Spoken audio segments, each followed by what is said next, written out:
Hi, I'm Zibby Owens, and you're listening to the award-winning podcast, Moms Don't Have Time to Read Books. Please sign up for my newsletter at zibbyowens.com for weekly updates about my podcasts, events, and more. Also, follow me on Instagram at Zibby Owens and also at Moms Don't Have Time to Read Books. And finally, join my virtual book club called Zibby's Virtual Book Club, which meets every other Tuesday at 2 p.m. Eastern Time until 3 p.m. and features half an hour of book club discussion followed by 30 minutes of Q&A with the author whose book we've just discussed.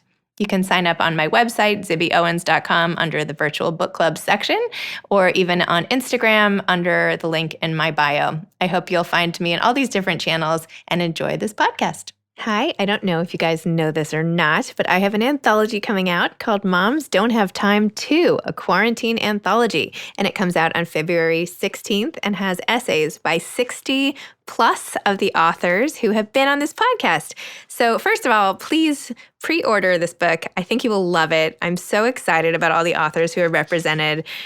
Just to give you a few, Chris Bajalian, Jewel Parker Rhodes, Ashley Prentice Norton, Gretchen Rubin, Rima Zaman, Eileen Zimmerman, and that is just from the first page of the multi-page table of contents. So please pick up this book, Moms Don't Have Time To, a quarantine anthology. It's available anywhere you buy books, Amazon, bookshop.org, and your local independent bookstore. So please pick up a copy. And also, I want to invite you listeners to my fundraiser / launch party the night it comes out on February 16th, a Tuesday at 7 p.m.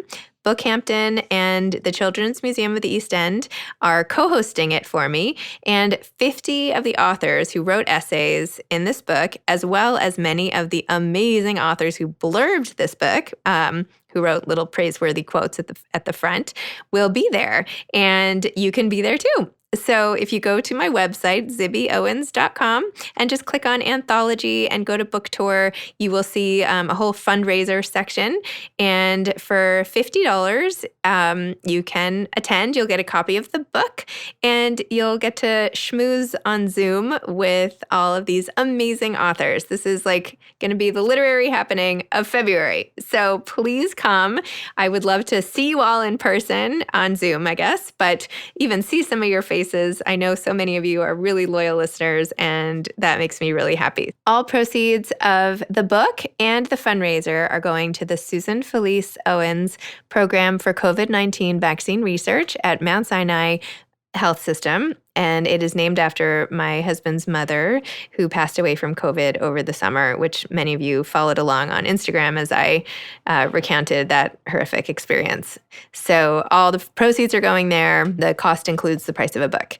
So thank you for supporting this effort and for supporting my book. I can't wait to see you there. Today's episode has been sponsored by Chicken Soup for the Soul, Making Me Time, 101 Stories About Self-Care and Balance, edited by Amy Newmark. This is a fantastic collection of essays, and everyone will find something relatable and that they can use to make their lives better within these essays.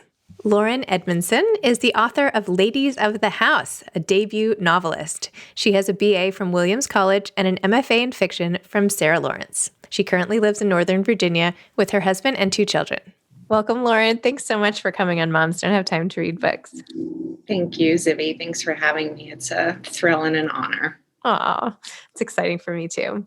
Let's start. First of all, I have to say congratulations on your baby, who I saw on Instagram. And that was like not that long ago. What is he? He's 3 months or something now? He's 2 months. Yeah. 2 months. Clearly, I can't even do math. I don't even know what month we're in actually now. So, I mean, I could be wrong, there's a chance that he's 3 months. So yeah, this actually gives me an excuse to put on some mascara, throw on a pearl, so I haven't been doing that for many weeks. So it felt good. Well, welcome back to the land of the living here. Thank you. Thank you. Thank you. I can't promise you that I'm wearing pants with buttons, but I'm getting close. You know what I mean? I'm closer than I was. I am not wearing pants with buttons. Is that a requirement? I don't even think I have any pants with buttons. I have one pair of jeans and the rest are, basically pregnancy type pants, even though, my last child was born, 6 years ago. So, Yeah. but, Faraday has these pants now that are kind of like that have the same band as maternity pants, which I always wish somebody would make as regular pants. So anyway, now I wear those if I wear pants at all, which it's much needed. Yeah. Anyway, that was too much information about my wardrobe and your wardrobe, but I really just want to say congratulations on your baby and how impressive it is that you have a book coming out so soon after a baby came out and you're like launching both these things into the world at basically the same time. Yeah. How is that going? Like, I assume that, what did you know first? The book date or the baby date? Book. Yes. Okay. The book. And I found out I was pregnant the day that, I live in Virginia. So the day that our governor announced the lockdown in Virginia, I took a pregnancy test. And my daughter, I have a 4-year-old daughter and her school closed. And so I was going through the early days of the lockdown as well as my early days of pregnancy. And so I had a lot of feelings about that. And my lovely editor, Melanie Freed, and I were working like crazy trying to get the final edits done before we had to submit the book. And so that was such an intensive process. So I have this memory of my laptop on my lap, my ginger ale and saltines next to me, and the television on, and my daughter just bouncing on the couch, like over me and like over my computer. And I just had such tunnel vision. I just didn't even care. I was just like, don't touch my keyboard. Whatever else you do, I don't care. So that was a lot of television for her in those days. But, she watched one particular show, like, you have, kids. So, they get into these cycles where it's like their favorite thing and their favorite episode. So she was really into the show on Netflix in those early, like, quarantine days. And so what now, sorry? Which one? Oh, it's a show on Netflix called True. I don't know where she found it. It had all those bright colors. I'm just always looking for good stuff for my kids. So yeah, it's okay. Anyway, so she's watching True. You never know. A little too young for her, but it's like it has a very distinctive like opening credit song. And so whenever now she watches it, not as much as she did back then, but like I have this physical like memory of the nausea and the anxiety and like the sweat, the flop sweat of like trying to get this novel done. And I have to like leave the room, because it just brings back almost like smell triggers memory. That sound triggers the memory of those early, panicky, dark days. Of my pregnancy. Wow. Well, that's a way to start it off. Although I have to say, and I want to talk about your book and not spend more time on this, but the idea that you can actually have an entire pregnancy in lockdown is kind of amazing when I think of what I had to show people when I was out and about in the world with all the varying sizes of the different pregnancies. So anyway, and maybe it's a blessing in some way. But back to Ladies of the House, your second baby of, of the quarantine. Can you please tell listeners what Ladies of the House is about and what inspired you to write it? Sure. So Ladies of the House is a modern retelling of Sense and Sensibility. And the novel starts as Sense and Sensibility did, with this family that's mourning the loss of the patriarch. In Ladies of the House, the recently deceased Senator Gregory Richardson has, it turns out, died in a rather inglorious way that leads to a pretty big scandal in DC and the nation, because he had been a very prominent senator. And the scandal lands squarely on the doorstep of the women that he left behind. Daisy, his oldest daughter, who had followed him into politics. Wallace, his youngest daughter, who is the outspoken progressive of the family and had just returned from a couple years teaching abroad. And his wife, Cricket, who not only has to deal with losing the man who she spent her life with, but also now reckoning with the fact that this man was a liar and a cheater and a thief.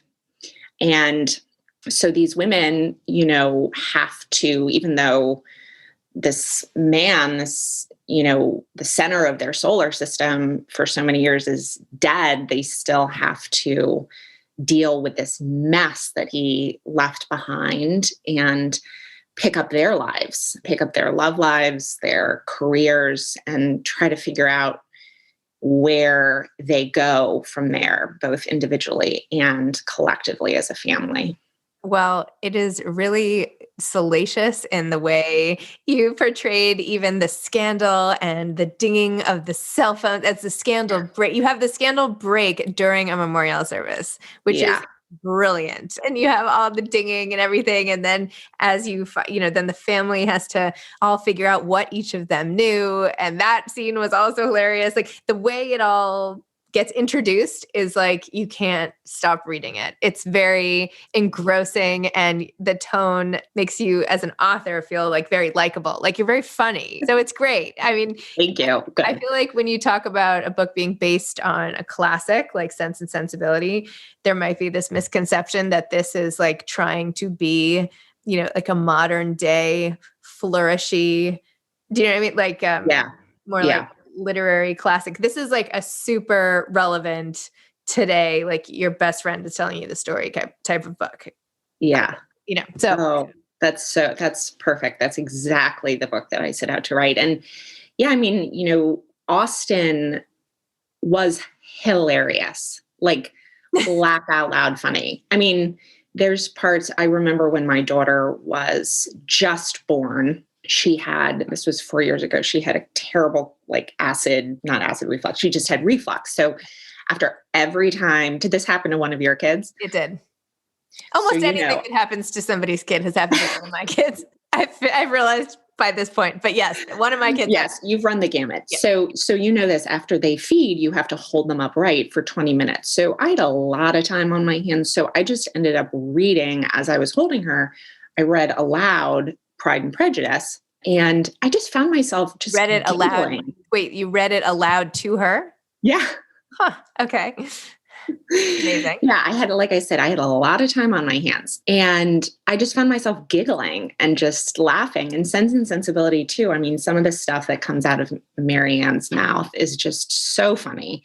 And I think if you are, or at least my goal for trying to do Austen justice was trying also to capture that lighthearted, giggly, girlfriend dishy kind of story that I'd argue she should be just as well known for, of course, in addition to the themes that, are still resonant 200 years after she was writing. Well, I have to admit, I have not read Jane Austen lately. I feel like I can't even say that on a literary podcast, but it's been a very long time since I read Jane Austen. So maybe if I need a good laugh from 200 years ago, I'll pick that up in my spare time. But I'd much rather read your book right now. So that's better. And I just had one quick question, because you had a scene in the beginning where Daisy decided only to wear certain colors, which I thought was also genius. Is that something that you have ever considered? Because you said, I guess she went to a fitting room and only decided to wear from that time on like grays and creams and blacks and something else maybe. I don't know.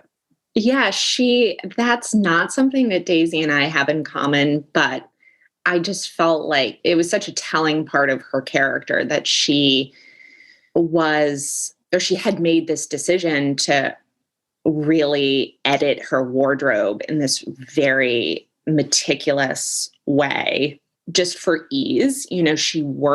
She's the chief of staff for a senator. So she's working, 80, 90-hour weeks. So she did it, I think, for ease, but she also is, unlike her younger sister, and this is true for Sense and Sensibility too, she's much more comfortable, in a supporting role, like in the background, standing in the wings. That's where she feels most comfortable. So it would make sense to her that she has this sort of like very muted, like color palette that she gravitates towards. Well, it made me want to go upstairs and just like toss out all the clothes that are not in like a specific color scheme, because how much easier would that be? Like I do that if I pack. I'm like, I'm only going navy or I'm only going like black. And then I can, but anyway, I just thought in I terms of know. life I simple. find myself gravitating to like a lot, and like what I'm wearing right now, like a lot of blue, like a lot of chambray. And like Ina Garden and I have that in common.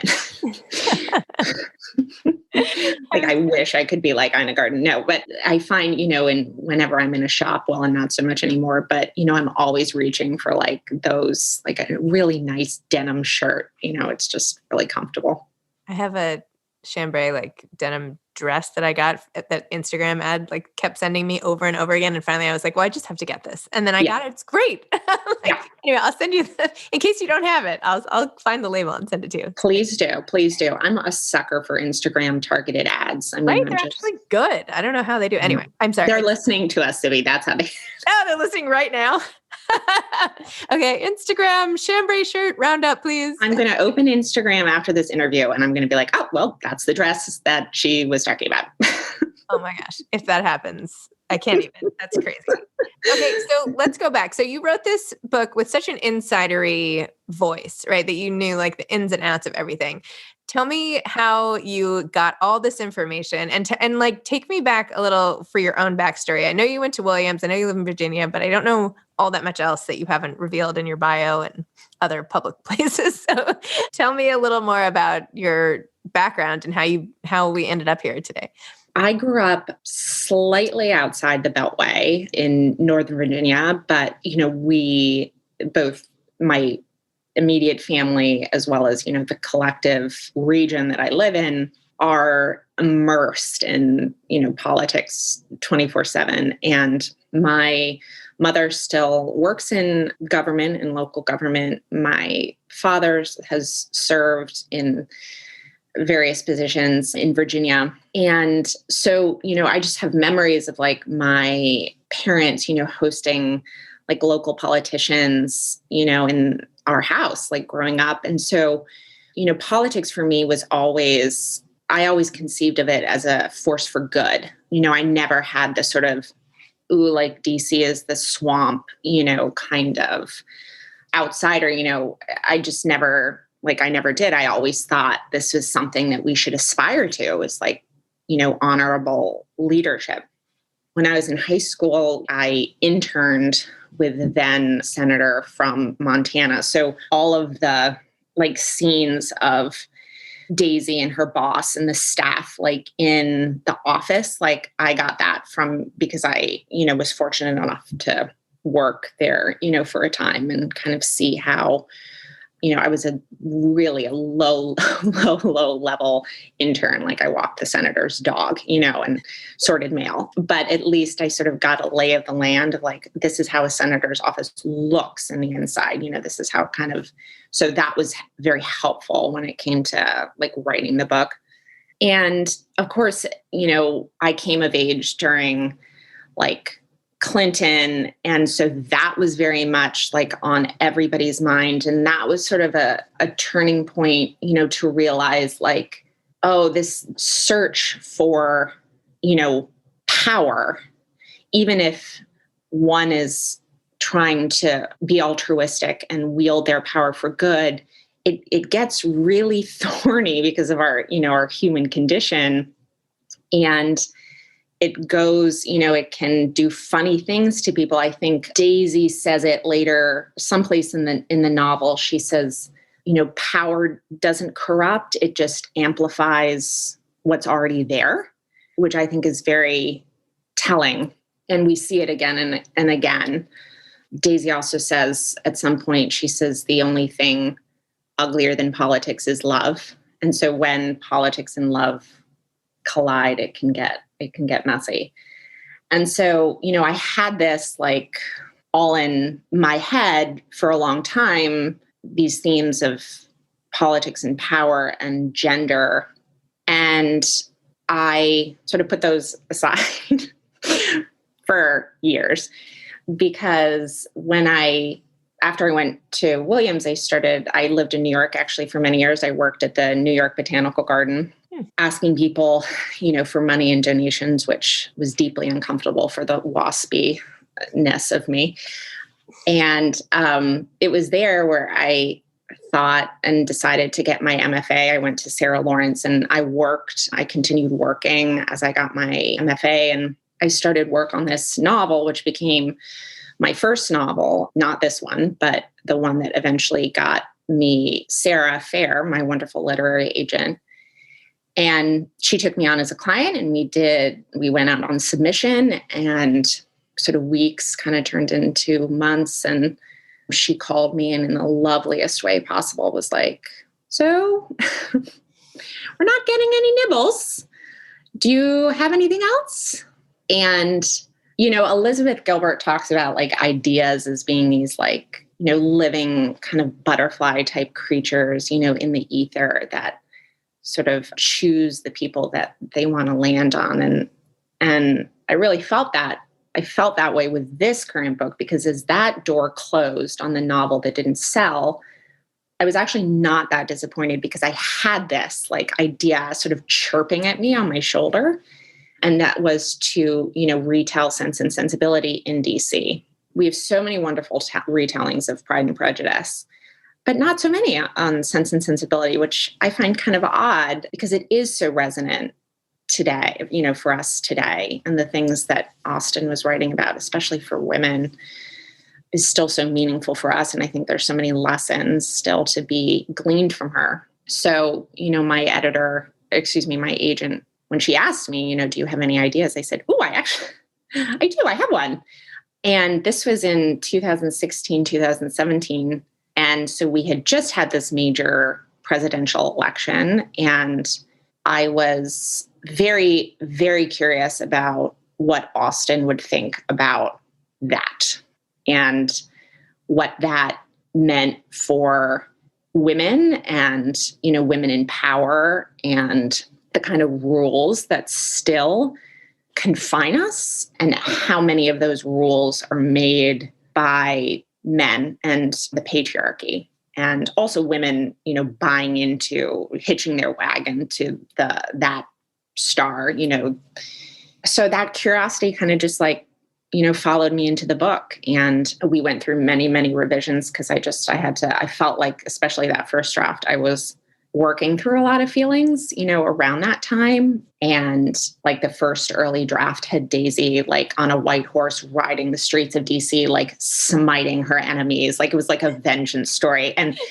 my editor, my amazing editor was like, maybe you want to just turn the volume down a bit on like the smiting of the enemies. Why don't we, look, as Austen did always, to hope and to love and to connection. And of course that was the right answer. And that's what the book eventually became. And then then you just sat and wrote it? Like, how long did that take? Yeah. So once I started, it was like a year and a half that it actually sort of took me to write the first draft. And then it went out on submission, and it was bought like fairly quickly. But then Melanie and I did a solid year of really intensive edits. The editing process was way more rigorous than I thought. I was like, I'm just going to, change a word here. Like, thesaurus, like change an adjective. And that was not how it went. So it was a steep learning curve for me. And luckily I had an editor who was very generous with her time that kind of walked me through this process, because I really had no idea, what the ins and outs of publishing was. You're launching a book, so like, has anything surprised you, about this, like about this process, about this business? It's all surprising. I have a current round of emails going around about something that I'm really trying hard to change, because I'm like, this doesn't make sense to me. And everyone's like, but this is how it works. And I'm like, well, I don't know. Anyway, well, yes, it's a lot of... I know. The business side of it, I think, was very illuminating to me. And, I thought back to this whole process. I thought back to my time at Williams when I was, writing very angsty short stories and the fiction workshop, my, fiction workshop classes that were taught by Jim Shepard, who's like one of, the great American short story writers.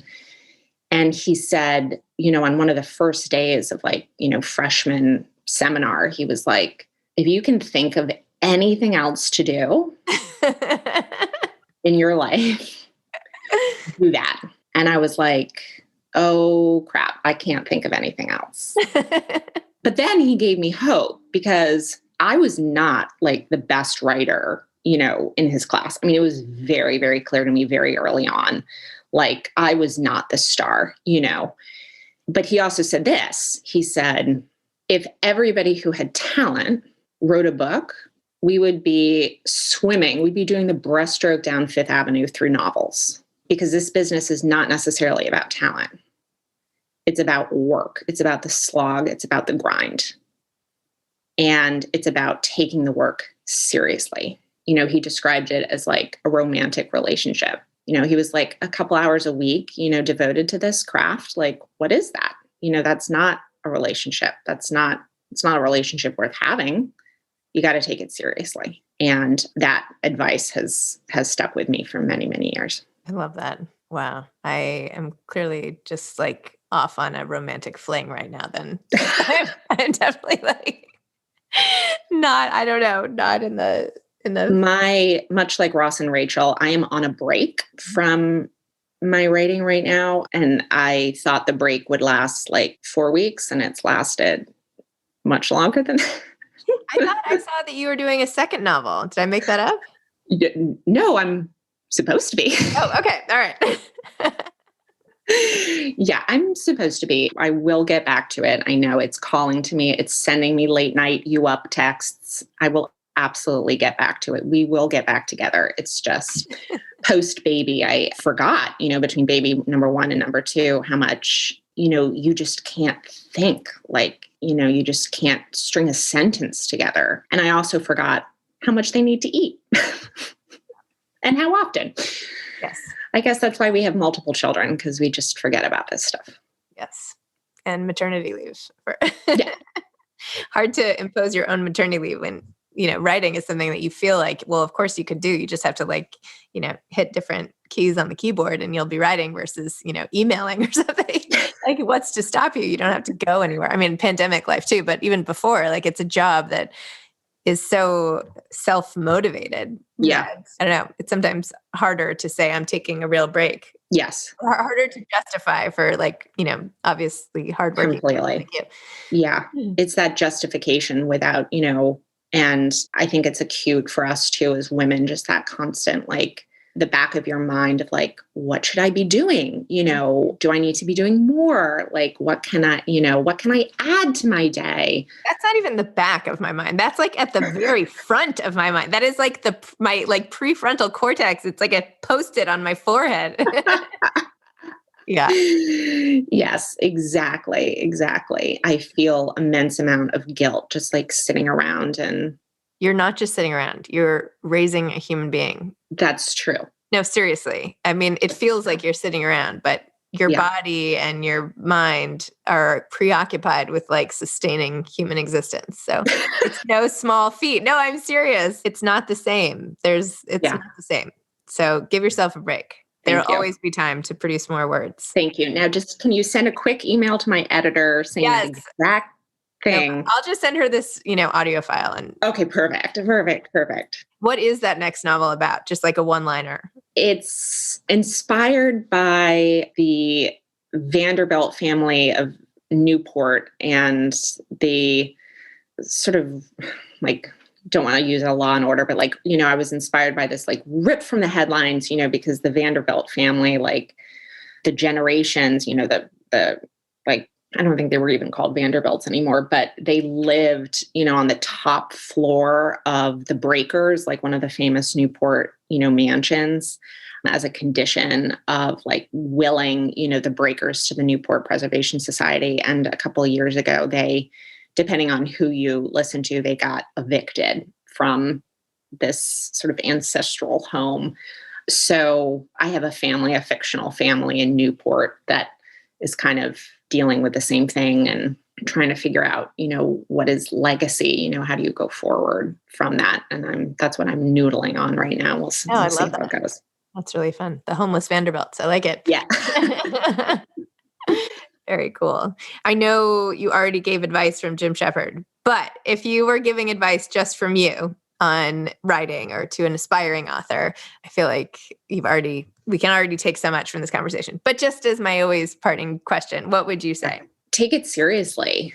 I think I'm totally plagiarizing from Jim Shepard, but it's the advice that I've taken with me, thus far, and have faith in yourself to just do the work. And just because you feel like, as at the end of the day, you're reading your pages back and you're like, oh my God, this is the worst thing.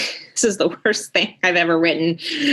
I do not deserve to be published. Nobody is going to read this. You can just get up the next morning and hit delete or just start pressing, as you said earlier, just start pressing keys because that's what the work requires. And that's the totally unglamorous part about creativity. Elizabeth Gilbert talks about this too, just I